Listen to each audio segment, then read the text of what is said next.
guys who needs to be exposed.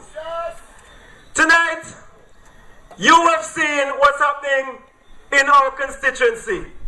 The neglect of number for this area. This area that put number in Parliament. When number and Chet came down Harbour, Chet was 287 votes in front of number. And this area, English Harbour, Falmouth, Piccadilly, gave number that edge over Chet and put him into Parliament. And now he neglects this area. Let me tell you something. We had a clinic in Cops Cross. My son used to go to that clinic. My son is 15 years old. And that clinic was closed in 2010, September. Prior to that, when Number got into office in 2004, I had an engagement with Number and explained to him the issues of the clinic. He never looked after the clinic. In 2009, just before the 2009 election, when I started to campaign bitterly with the issue of the clinic, Number think he was threatened, and they had a town hall meeting. They had a town hall meeting in Cops Cross. You had Brother B, you had Errol Cart, you have Jackie Quinn. All of these guys came out and gave the assurance that the clinic would have been repaired. In September 2010, you had a rat infestation in the clinic. Rat infestation in the clinic. And the clinic was closed. And up to this day, Number hasn't done anything about it. Let me say this to you. I engaged Number on the radio one day, an observer. And I asked Number, what is the people of English Harbour and Falmouth to do? He said to me, you're all supposed to can walk or catch ride go Liberta. Can you imagine that? Can you imagine that? Number says that you guys will take a bus and go to town to watch movies. But Number doesn't understand there's a difference between wants and need. We need a clinic. And when you need a clinic, it should be accessible to you in this community. Let me say this to you. Number also said on the radio that he's looking to build a state-of-the-art clinic in the area. One that would cost almost $1 million. That's his word. But let me say to you tonight. Let me pull out my document. Pull them out, pull them out. Let me say to you that in 2009, the document is here, that Number Adams gave Craig Tuckett, his driver, a contract to do some sidewalks in Falmouth. The third left before the burial ground, and the construction Falmouth. And the contract for this, the amount of money for this contract was $955,200. Have you seen any amount of any of that money in Falmouth? This is the same money that could have built our clinic. Where has the money gone? I want Number to tell us, has this money been paid out to Craig Tuckett? Where is the money? $900 and something thousand. And I am talking facts tonight because I'm a poor person. I have no money if they sue me. Facts I'm talking about. How can this be? We have these guys as custodians to our community. And this is what they do. Robbers blind. And here we are today, still polarizing our community. Saying we are voting for red because we want to keep out blue. And we are voting for blue because we want to keep out red. This is all-time mockery. You have to vote for someone who you know will make a change. I have lived 33 years in this community. 33 years. 3 years in Harbour. So I am from English Harbour. That's where I'm from. And I am proud to be from this area. An area where people are independent. And the ladies of this community, although they are single parent, has fought the fight to take care of their kids and their family. And this is the area of St. Paul's. This is the constituency of St. Paul's. But let me say to you again, I hear Gaston say he's running for the Prime Minister. Let me say to you, couple of years ago, Gaston bought 3 acres of land just above Galleon Beach up there for $45,000. 3 acres of prime land. 3 acres of prime land in Galleon Beach. This is what is happening. The custodians that we put in place to protect our heritage, which is our land, this is what is happening. You try to buy a quarter acre of land. You probably spend $80,000 or so. Do you think Gaston Brown is going to live on those lands? Is the plan to sell these land? And this is the problem that we are having in the area. This is the problem that we are having in Antigua. You need to stop this thing about Labour and UPP. Vote for someone you know. Vote for someone you trust. And all of you around here can say you know me. All of you around here can say you see me almost every day. You know I live. How can you try to vote for a candidate like Chet Green? Chet lives in Bad Lodge. If you can't see Chet now, how would you see him after you win the election? But I have news for you tonight. I have news for him tonight that we are going to take him out. We are going to take him down.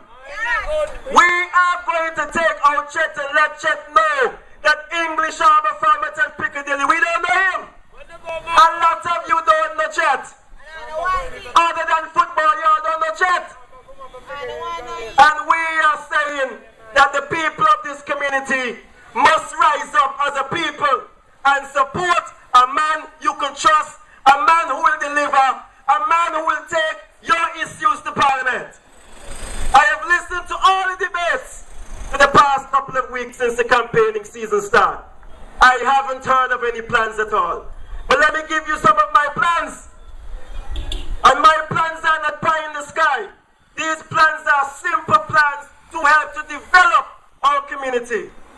And the first item, I think, the first item which I will attest to and to deal with unelected, I will deal with the clinic, which is my first priority.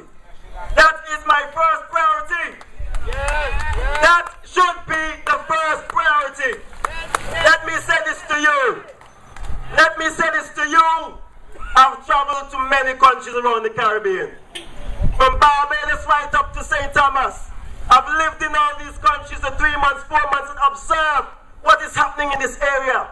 How could St. Martin be just 90 miles away and St. Martin have a 12-month season? Ports are always there because of a duty-free, because of a free port. And this is what we need to bring in English Harbour format. A duty-free port. That is what we need over here. Now the government are looking about the direct taxes from the boat. This is all they're thinking about, the direct tax. We are saying if we have a duty-free zone area in this area, we will have a lot more businesses. A lot more people will be employed. And this is where we will have a ripple effect through the economy so that we can turn around the economy and move forward as a community. Yes. Now the next issue. Look at what's happening in the dockyard with the mangrove. Yeah. Look what is happening in the dockyard with the mangrove. They're cutting down the mangrove to build hotels. This is nonsense. For those of you who don't know, mangroves are there to protect the soil at the entrance of the land and to strain the filth from the land before entering the sea. That is the purpose of the mangrove. But the money is there, the hand is being paid, and the mangrove will cut down. I just can't understand this. You as a local Antiguan and native of this land, as soon as you decide to change a piece of wood on your fencing, National Park comes to you. Yes. You can't build. You can't move this. But here are these guys coming in and doing as they like. How can we accept this, my people? We have to stand up as a people. We have to fight as a community. We have to let them know that this time is no show. We are going to fight them. And these are some of the stuff that we're fighting for. The next item, a next project that we have, that we're planning on doing, is a bond warehouse. Now some of you may say, what is a bond warehouse? A lot of people live in this area, and a lot of the yachts that bring things here. It's challenging sometimes to go to St. John's to get something out of customs. And you know that. Yes. We are saying the lands are over here. Before these lands are taken up by all kind of people coming in, let us put a bond warehouse over there. So when the items comes into St. John's, they will be transported over here where you can get them. This will increase personnel. People will work. Security. These are things that we need to put in our community. I don't hear no plans from the other guys. We are talking about plans. Plans that's not pie in the sky. Things that we can achieve. And not the next item I have for you, my brothers, is the reef. Do you see what is happening? We have yachts coming all the time, anchoring, destroying our reef. At the end of the day, nothing is going to be there. We are going to introduce a mooring system that no one is allowed to anchor in Falmouth Harbour, which are destroying the seabeds. You must use a mooring, and these moorings will be financed by a charge per feet per each boat, which will take care of these boats, take care of the moorings. These are what we're doing. These are plans. These are things that we can accomplish together. Look at what's happening in our community. This is another issue. Issues where we have so much people coming to Antigua, a lot of people coming into Antigua, and they're building these big private houses. And at the end of the day, they're renting the houses. And our native people who have 2 or 3 rooms to rent cannot get a rent. We need to protect this for our locals. We need to protect this. We need to go forward as a people and fight for our community. Fight for what's right. Fight for what we believe in. And fight for each other. These are some of the stuff that we need to fight for, my people. We need to see if we could push St. Paul's English Harbour Falmouth into a 9-month season. Some of you might say it's impossible. But we need to let these business people in the area understand that at the end of 6 months, you cannot just leave Antigua with all your money and just send our people home to wait for 6 months. We're not going to renew your license. You must open for 9 months. If you want to do shorter hours, you do shorter hours. But you must open for 9 months. If we're not renewing, nothing at all. And I am waiting to see, and I'm telling you, we are going to have a little problem soon from now. It's not something that I wish. Many of you will see that there's a new restaurant which is open on Pigeon Beach. All of you know this. All of you know there's a new restaurant on Pigeon Beach. What happens when our locals go there on a Sunday to have their little party scene? Is the police going to be called in to stop them from doing what they normally do? This is what is happening. Our locals, our native has been pushed aside for all sorts of people coming in. And we have to fight against this, my people. We need to put a technical solution in the area. A lot of youth who are there, who are not academically inclined. We need to provide education for these people. We need to teach them how to do varnishing. We need to teach them how to do air conditioning services. We need to teach them how to do gel coat and boat repairing. And what we're planning to do is to get all the businesses in the area and have a cohesive plan that they could go and train and get a stipend. This is our plans, my people. Simple stuff to get the community moving. Simple stuff. This is what we are for business. Business we are for. Let me tell you something. This meeting was planned weeks. Weeks this meeting has been planned. And guess what happened? The big blue wave decided to have a meeting in Liberta. But this will not stop us. Because at the end of the day, the message will go out that we were here. The message will go out that we talked. And at the end of the day, tomorrow, Saturday, this recording will be on the radio. So they will hear it. Let me say to you, in 1999, the UPP came with a slogan, "Get rid of the foreigners."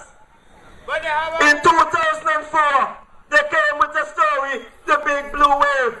Well, the Big Blue Wave has left us with no job. The Big Blue Wave has destroyed our country. The Big Blue Wave was a tsunami that destroyed our land. happening. And today I see all the shirts are saying blue. What the hell is blue? What the hell is blue? Blue is up in the sea. Sometimes I wonder if it's a little cartoon game my daughter watches Blue. Invisible Friends. So we have to be cognizant of what's happening in our community, my people. We cannot allow Chet or Number to come and you elect him again. You can't elect Number. Number has forgotten you. We haven't seen Number for weeks, for years. And let me say this to you. Just a couple months ago, when the Prime Minister decided that they wanted to change the constituency boundaries, what happened? Number was down in All Road, sponsoring the All Road football team $10,000. And what happened to the community here that put him in power? These are the kind of stuff which are happening. These are stuff that you need to understand. These are things that you need to fight against. And now he's here today. You know what? He cannot come to English Harbour to start a meeting. He has to start in Liberta. And what he's doing, entertainment, Claudia Peters, Hard Knocks, just to see if he could bring people. Come and let people know what is happening in the community. Come and give us solutions to the problem. How can we get our young people to work? How can we educate our people? These are what we should be thinking about. Forgetting about who's red and who's blue. I hear one lady said one day, if a dog wants for blue, she'll vote for blue. This kind of things is, you're not educated. You got to be educated and informed to make informed decisions. You can't just get up and vote for somebody because they're on a blue ticket. Do you do this when you're not educated? You have to set a standard for your kids. Let me say something to you. When I first voted in Antigua, my mother got up one day and said, hey, you're all going now to vote for Williams. The second time she said to me, you're all going now to vote for Williams. The third time I was big enough to understand political issues, and I decided to go out and run against these two corrupt parties. Some people might say, oh, you only get 32 votes. But I was honored by those 32 individuals who voted for me. It was a starting point, and it made the two political parties understand that there is a void to be filled. And I am here this election to fill that void. I am here to give you hope. I am here to give you that faith that you need to go forward. I am here to fight for you, fight for your children, fight for your cause. This is what I'm here to do, my brothers and sisters. And I can only do that if you decide to support me. You know me. I fight the fight, and I fight the fight. I've done everything. My people, I'm saying to you, it's time for you to come on board. Come on board with true labor. Come on board with true labor. Well, let me say, some of the people around are saying, what happened? Why is this guy going so crazy? Why is this is not a splinter group. Let me say this to you, we stand up for integrity. We stand up for principles. Let me say to you tonight, let me give you some information tonight. We're not spoilers. When the Antigua Labour Party decided that they were going to have a primary, because I'm always independent. When they decided they were going to have a primary, I decided to put my hat in the ring in St. Paul's. You know what they did? They came to me and they said to me, Mr. Athill, we know you're from the English Harbour area.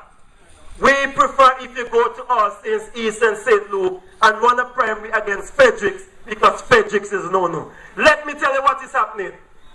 I thought about it and I said, okay. I went over into All Saints East and St. Luke because that is my alma mater. That's the school I went to. So everybody in All Saints, Sweets, everywhere around the place knows me. And I started my campaign. Couple months after, they decided that they are not going to use neither me nor Fredericks. They decided that they are going to use Colin James. Colin James, a person who can't even speak. I'm sure you've listened to his speeches. Can't understand one thing he's saying. He doesn't have a clue of politics. He has no power of reasoning. And let me say to you, Let me say to you that Chet Green has always been an issue. You all know in 2009 what happened between Chet Green and Wrigley. Let me say to you, because I'm giving you history tonight. Wrigley was promised when Williams was running his last year. I can remember. I normally go to meetings. Wrigley was asked by the party to step aside, let Dr. Williams run for the last chance, and then next election, we will give you the opportunity. That was the plan. That was the plan. Coming up to 2009 election, we all were rallying about with Wrigley George. We're right with him, pushing him. Then here comes Chet. Remember, Chet Green was running a primary in 1999 against Number. Here comes Chet Green. The branch at the St. Paul's branch let Chet to know that the branch has already decided to use Wrigley. And what happened? What Chet say? Well, Jack Warner said if he gets to be the candidate, he will sponsor someone. That was the plan. And that's the reason why they crossed out Wrigley. And go cook them and decide for use Chet. Go cook them. And this is what happened. You need to understand what happened in the party. And Wrigley decided to run independently. And there's a lot of people against Wrigley and myself because we decided to stand up for principles. Let me say to you what happened to the convention now. The convention that they had. Let me explain to you how constituency branches work. Now they were selecting people to go to the convention, to select individuals to vote. At a constituency branch, you would nominate an individual that you want to use as a delegate to vote at the convention. I nominate you, somebody second you, and then the body of people vote for you. Yes. On the night that they decided to choose the people, Chet Green came in with a list of 32 individuals and said to us that we are going to push through this list because there's no time. When we checked, half of the people on the list weren't even members of the branch. These people were handpicked by Chet Green to vote for Gaston Brown. This is what happened. And we decided to stand up against this kind of stuff. Now, I'm not saying to you tonight that I want Lester Bird to lead the country. Lester Bird time is finished. Lester Bird time is finished. It's time for new blood. So I don't have an issue if a young person won the country. The issue is the principle in which things happen. And we stand up against that. And this is the issue that we're having. This is the problem that we're having with the Antigua Labour Party. Now they're saying we're causing a fraction or we're causing problem. What happened in 2002? Weren't in the same Gaston Brown wanted to call a no confidence vote in Leicester? Do we forget these things? Do you remember that the Antigua Labour Party government almost fell because of the same Gaston? And what was Gaston's problem? Gaston wanted to call a no confidence in Leicester because he had Assad Michael as a junior finance minister using all the money in Param doing all sort of things. And now it's the same Gaston with Assad. This is what's happening. These guys are just having us like fools. And I know people of this community are not fools. We are educated people. We are street smart individuals. And we will not allow them to come and put no wolf over our eyes. So you need to stand up. You need to fight. You need to let the other people know that there's an individual here who's competent to lead you. Some of you may say, oh, he's just a captain, he just drives taxi. That's what some people would say. Some people say he's a little boy. But let me say this to you. I started out driving taxi in the Nelson's dockyard. And I'm going to show you progress, how I progress. After a couple of months, I became the head driver there. I then left from there and I went to St. James's Club to restructure the whole system up there because there were a lot of issues up there. And I went to St. James and restructured the whole system up there until the manager of the hotel asked if I could be the head driver and stay at St. James. After doing that, 136 people to represent the National Taxi Association. Today, I serve as the vice president over all the taxis. That's the kind of leader who I am. A person who goes forward and challenge. This is what I do. Some of you might say, this guy don't have any guts. Let me say to you, I've already sailed from here to England over 5 times. 21 days without seeing land. How can you say I don't have guts? Well, let me tell you this, it's no guts and no glory. This is what we're doing. So I am asking you, the people of this constituency, to give me that opportunity. An opportunity to right the wrongs. An opportunity to bring back prosperity to this area. An opportunity to serve the people of this community. An opportunity to give you that shining hope. An opportunity to develop the tourism product. This is what I want you to do. Give me that opportunity to take care of our issues. And who is the best person to give that opportunity? It's none other than me. A person who has lived in the constituency. An individual who you know. Yes, and I must say tonight that we will be fighting. We will be fighting. We will be in Cops Cross. We will be in Liberta. We will be all over Antigua. We will be fighting. And we will not fight. And I just want to say thank you for coming out tonight and giving me the opportunity to let you know our plans. And we will be back. Thank you so much. You're not alone. Live, I'll be right there for you. You're not alone. Live, I'll be right there for you.